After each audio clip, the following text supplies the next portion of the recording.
The final score starts now. Back-to-back nights with you fine folks at Delmarva. Tim, Nolan, happy to be with you. And look, one of these days, hopefully the weather cooperates as well. We had more cancellations tonight than next Summer League football on the shore, but we had DSN planned ahead. Kayla Santiago and Kyritsis headed over the bridge to Baltimore tonight. We'll bring Kayla in here in just a second, but for any of the other cool ideas we put together here on DSN, you can keep up with all of them. The highlights, the final score, any episodes of Into the Trenches as the finale comes up this Thursday. You can catch up on all of those. All you got to do is take out your phones, scan the QR code in the top corner of your screen. It'll give you access to all things local sports, so be sure to download the DSN app if you have not already. Now, without further ado, the Orioles. Already 19 games above 500, and it's still June. We now welcome in Kayla Santiago, who is live on Utah Street. Kayla, you got the chance to take in Game 2 of the Orioles and Reds, or at least most of it as they're in weather delay Part 2. Two of the best young teams of the game, and you also got to talk to some Eastern Shore baseball fans as well. Out here at Utah Street, where we thought we would be reporting the final score of the Reds and the Orioles. But actually, this game's been in a weather delay since 9:15 p.m. It was delayed in the top of the 8th inning. 2-1, Reds are in the lead. Now, if the Orioles want to come back and try to win this game and win the series tonight, they're going to have to do it in comeback fashion. We're hoping that Mother Nature can hold off and that we can get this game going. But in the meantime, we were able to talk to fans, young and grown, to see just how special this O's team is. They're young, they're up and coming, and they are our future. Would you say you're one of the biggest O's fans ever? Oh yeah, I'm definitely one of the first. It's because I'm an O's fan and I play on the baseball team with like these guys, and it's called the Weld Royals. There you go. And we won the chip. There you go, there you go. You guys have anything to add? I'm here because my favorite team is the Orioles, and I play on a travel baseball team. I'm here because I wanted to watch the O's play, and I'm on a travel team and I like baseball. We all love baseball, and that's why the O's faithful have been here through the rain, the wind. It doesn't matter. They want to stay and see if this game will resume later on. We will have live updates later in the final score tonight to see if we do indeed have a final score between the Orioles and Reds, or just give you updates on how this game is going. Everybody at home, make sure you cross your fingers and hope that Mother Nature can get this game in tonight. Live at Camden Yards for the Delmarva Sports Network, I'm Kayla Santiago. Thank you so much, Kayla. And look, we got to look in the budget to see when we get some chains like that. You see the bling that kid had on? The big orange necklace? Maybe we get one in red, black, or gold. Part 1 down, plenty more coming your way here on the final score, including another edition of DSN Demos. Our own Tyrone Sharper is out fishing. Wait until you see what he caught later in tonight's show. Plus, the NHL releasing the schedules for the upcoming NHL season.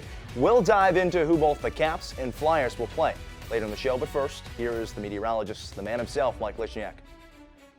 Seeing some showers and storms this evening across the area. The good news is over the next couple of days, things calm down. And in fact, we'll lose the humidity for a while. We'll talk about when it returns, though, after this.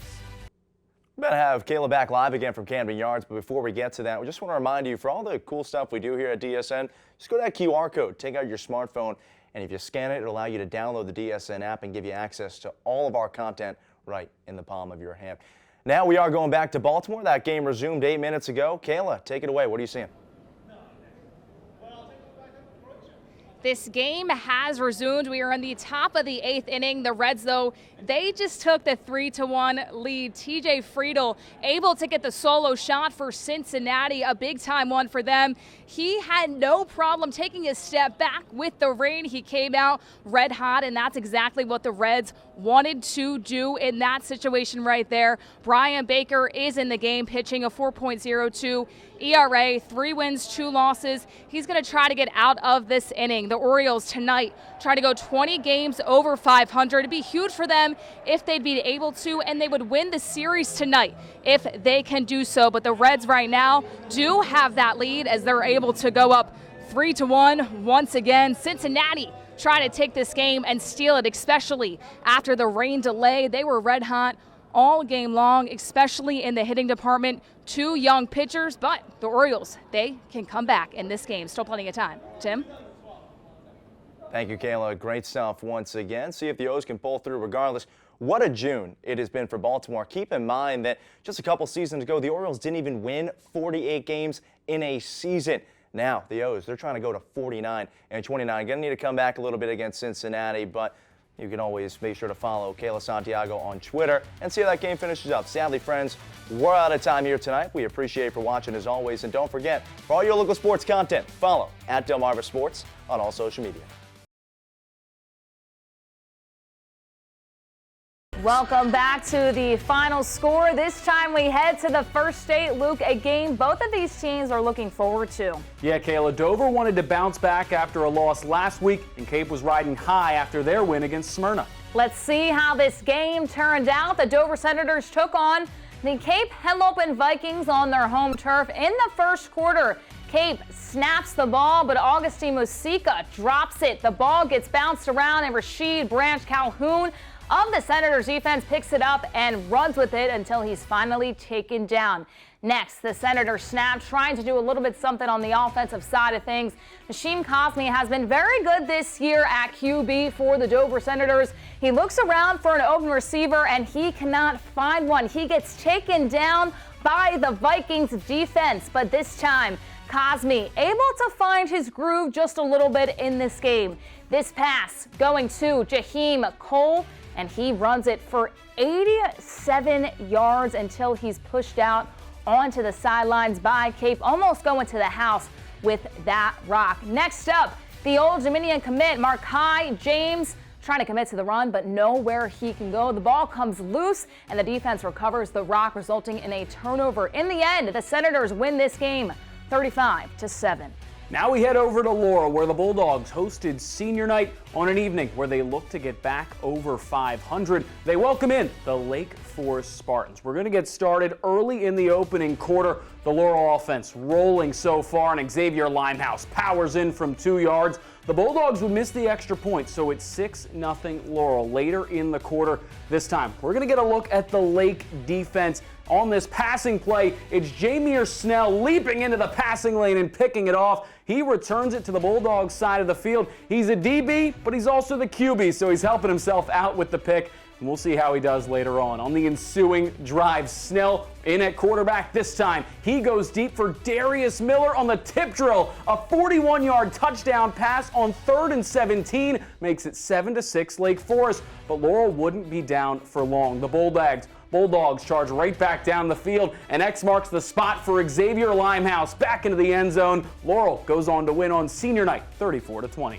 Moving on, Seaford High School, the Blue Jays taking on St. Andrews. Blue Jays at home. Seaford opens up the night with a 9-yard throw to Trayvon Keith Paulson. We've been able to see what he's been able to do this season, trying to lead the Blue Jays to a win. Seaford ends their first drive with a field goal to take the first lead of the game, 3-0. St. Andrews starts their first drive with a throw to Spencer Fairbanks. How about Fairbanks saying hi to DSN right at the camera? St. Andrews is at the 10-yard line. Adrian Watts with the throwing TD. Now it's 7-3 in the favor of the Saints. Seaford starts the second quarter with a 10-yard play to get down the field. St. Andrews now, though, they are at the 5-yard line and run it in for a touchdown to increase their lead 14-3. St. Andrews pulls out the victory on the road 41-11 over Seaford. Now let's check out Polytech. The Panthers battling against the Brandywine Bulldogs. Starting off with the Polytech offense, Isaac Balserac to his brother Simon. A big chunk of yards for the Panthers. These two have been doing that all season. But later on, let's go over to the Bulldogs side. They respond. Chris Wright scampers in for the touchdown. Bulldogs out ahead early. And the passing prowess for the blue and white would continue to roll later on in this one. It's a deep ball. Kassir Williams torches the defense, scores another touchdown for the Bulldogs. They are dominating through the air early on. These teams went back and forth through the air. This time, Tyzon Schroeder brings one into Brandywine territory for the Panthers, and then the Polytech defense makes a play. It's Schroeder this time on that side of the ball with the tackle on the screen pass, finally holding the Bulldogs offense in check. And we've talked so much about the pass. How about the run? Noah Walker darts in for the touchdown for Polytech. Panthers go on to win it 24-21, a huge win with playoff implications. How about Polytech is shoo-in for the playoffs? Now we move on. The Sussex Tech Ravens and the Woodbridge Blue Raiders played at Sussex Tech tonight. Blue Raiders running back, who else? Tracy Johnson starting the first quarter off strong, scoring a TD in the first quarter, easily bypassing the Ravens defense. Tracy Johnson doing the exact same thing. 8-0 Raiders now. The Ravens off their game, fumbling the ball off the snap. The Blue Raiders jumping on it for an opportunity. Once again, Tracy Johnson, 5'6", 180. It doesn't matter. Doing what he needs to do. 16-0 now. Blue Raiders. Tonight's theme is, how about running back Tracy Johnson? A pick 6 on this play and his third touchdown of the game. Just an unbelievable performance to number 8 here tonight. 24-0 Raiders. Tracy Johnson, how about once again, I sound like a broken record right now, getting into plus territory, and then Quincy Risper able to take it into the end zone. Another spotlight for them. Woodbridge, huge victory here tonight, 45-13. Let's recap some of the other action we weren't able to get to tonight. These scores brought to you by Spicer Brothers in the Delaware side of things. In football, Indian River, a big win over Conrad, 34-8. 3-game win streak for Indian River. Smyrna defeated St. George's Tech 48-35 in a shootout. The Eagles improved to 3-6 on the year, and they finish their season next week against Sussex Central. Don't go anywhere, people. We'll have top plays right after the break.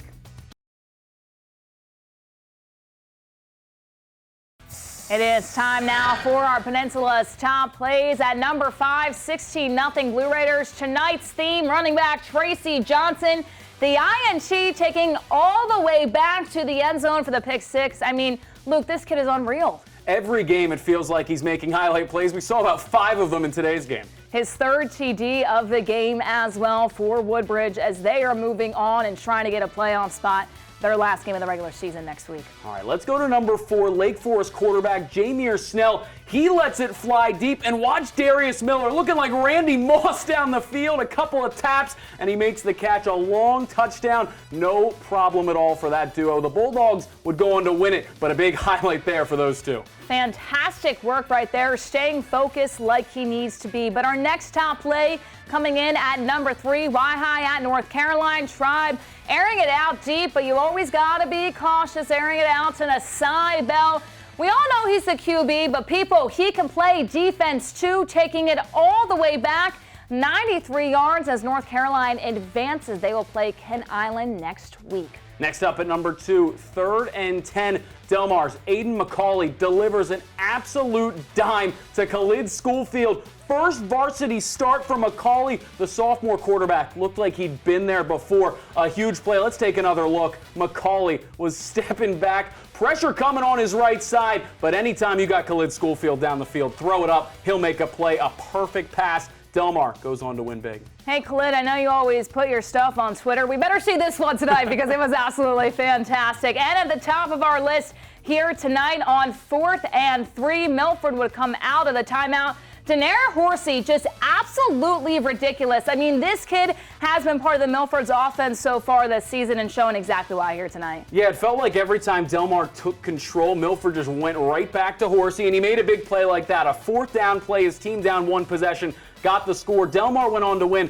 but Horsey made a ton of big plays. Delmar technically down to their 3rd string quarterback tonight. They come out with the win here tonight. Fantastic game of the night. We were able to sit back here and just watch a little bit, and I mean, you look at these two teams, so run-heavy teams, excited to see what they can do in the playoffs as well. Yeah, and it's interesting to see that even on Delmar's 3rd-string guy, Aiden McCauley is someone that they trust to let it fly. If you can add that play-action wrinkle to a run-heavy offense, it makes you so dangerous. Coach Hearn not afraid to go to his guy. And on the Maryland side of things, how about a rematch next week, North Carolina and Kent Island? One I cannot wait for, definitely going to be a feature on DSN. Yeah, these teams have seemed almost unbeatable all season. I mean, we saw what Nasai Bell can do. Zymir Smith getting all the D1 offers in the world. We know the type of player he is. And Kent Island, Tucker Claxton and co. They do so much. They're so effective. It's a playoff match that we've all wanted. And we'll only see Zymir Smith's little dance if he's able to get a win next week in week 2 as well. Sadly, friends, we're out of time here tonight. Thank you, as always, for watching. Luke Meli, Kayla Santiago, and don't forget, for all of your local sports content, be sure to like and follow us on social media at Delmarva Sports. That'll for us. Have a great night, everybody.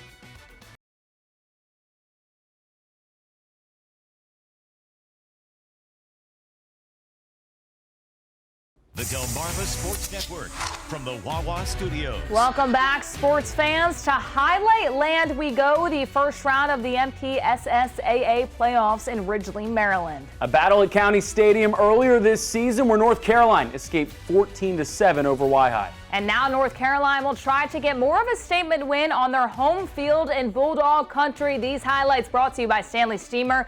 North Carolina's home Bulldogs would waste no time in the opening drive. The jet sweep to Zymeer Smith, and he shows off the athleticism.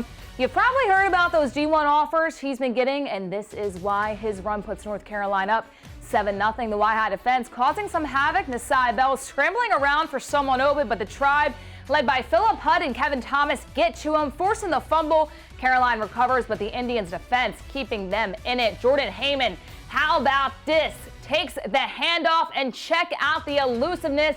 Dodges around multiple tackles, and then he turns on the Jets, taking it to the house for 6. But wait, there's a holding penalty.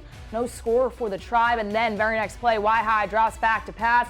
Looks short over the middle, and it's picked off. That's Caden Lopez with the INT. Tough sequence there for the Tribe. But a big swing for the Bulldogs. Final minute of the half. It's Tyson Weber's turn, and he finds the end zone. Extra point is missed, but North Carolina still makes it a 2-score game at halftime. Middle of the fourth now. 19-0. The Tribe know they need a score here, but Nasai Bell says absolutely not. He didn't just have the INT on his mind because he sees a lot of open space ahead of him. That's a 93-yard pick six. Smith, how about this? The little dance that he's doing for the Bulldogs getting the victory tonight. They move on to round 2 with a 26-6 victory. Man, he's got some great moves. Going up to Kent Island, they take on Parkside. Let's take a moment to appreciate the view from the chopper. This is great stuff from our crew. We start with the opening kickoff. Parkside kicking it away. It'll be handled by Kent Island's Tucker Claxton at his own 15, and we've seen this guy on DSN all season. He can fly. He races down to the 16-yard line. That's a 68-yard return for Claxton. Just a couple of plays later, ball on the 3. Shane Bogardus takes the handoff and scoots in for the touchdown. 7-0 Kent Island leads. Later on, a Parkside fumble would put the ball inside the 10 for KI. 3 plays after that, Bogardus back into the end zone. Bucks out ahead 14-0 after the senior's second touchdown, and the story would continue. Parkside turns it over again on this run. The Bucks scoop up the fumble, and they take advantage of the miscue. Later on,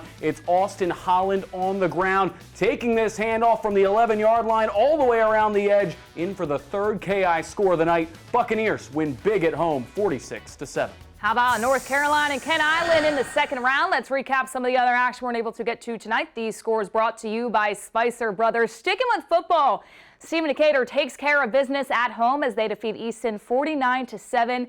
They advance to the second round of the 2A state playoffs as Queen Anne's County awaits them. Meanwhile, Colonel Richardson falls to Bohemian Manor in heartbreaking fashion with a final of 12-7. The Colonels led most of this game until Bohemian Manor came back with a touchdown in the final quarter. That ends the Colonels' season. And over to girls playoff soccer. Mardella defeats Chesapeake in the 1A state quarterfinal to advance to the Final Four. Lindley Willing had a hat trick, and Samantha Whitty had 3 assists in the 7-0 victory. They await the winner of Liberty and Havre de Grace in the semifinals. Switching over to playoff field hockey, Queen Anne's County defeats Centennial 1-0 to advance to the 2A state semifinals. Their next opponent is a Hereford team that defeated Stephen Decatur to advance to the semis. Next up, Pocomoke defeats Sparrows Point in dominating fashion 5-0 thanks to a Kendall Rayfield hat trick. The Warriors advance to the Final Four as they take on Falston. And finally, Queen Anne's County shuts out Lackey 3-0 to advance to the 2A semis in boys soccer. Nick Esper scored 2 goals and assisted on the 3rd to lead the Lions further in the playoffs. Those were the highlights and scores from the Free State. When we come back, we'll head over to the First State. Things are heating up as we wind down the regular season in Delaware. We'll be right back after the break.